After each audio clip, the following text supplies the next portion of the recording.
हमारा तिरंगा झंडा कालांतर में कई पड़ावों से गुजरा है और समय समय पर इसका स्वरूप भी बदलता रहा है। पहला भारतीय ध्वज सन 1906 में पहली बार भारत का गैर आधिकारिक ध्वज फहराया गया। पहला ध्वज लाल, पीले और हरे रंग की क्षैतिज पट्टियों से बना था। सबसे ऊपर की हरी पट्टी थी जिसमें 8 आधे खिले हुए कमल के फूल थे।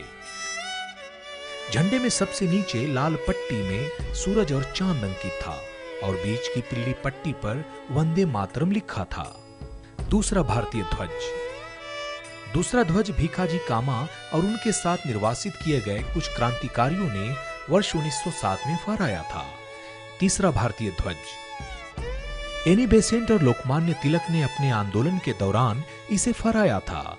इस ध्वज में 5 लाल और 4 हरी क्षैतिज पट्टियां बनी हुई थी और सप्तऋषि आकृति के इस पर 7 तारे थे। चौथा भारतीय ध्वज सन 1916 में एक ऐसे ध्वज की परिकल्पना की गई जो सभी भारतवासियों को एक सूत्र में बांध सके। वर्ष 1921 में आंध्र प्रदेश के एक युवक ने एक झंडा बनाकर महात्मा गांधी को सौंपा। तब गांधी जी ने इसमें एक सफेद पट्टी और राष्ट्र की प्रगति का संकेत देने के लिए एक चलता हुआ चरखा भी लगवाया था। पांचवां भारतीय ध्वज वर्ष 1931 को ध्वज के इतिहास में एक यादगार वर्ष माना जाएगा। सन 1931 में अखिल भारतीय कांग्रेस ने ध्वज को मूर्त रूप देने के लिए 7 सदस्यों की एक कमेटी बनाई थी। तिरंगे झंडे को हमारे राष्ट्रीय ध्वज के रूप में अपनाने के लिए एक प्रस्ताव भी पारित किया गया, जिसमें गांधी जी के चलते चरखे को यथावत रखा गया और स्वतंत्रता मिलने के बाद भी इसका रंग और महत्व बना रहा। छठा और वर्तमान भारतीय ध्वज 1947 में अंग्रेजों को भारत छोड़ने पर मजबूर कर दिया गया था।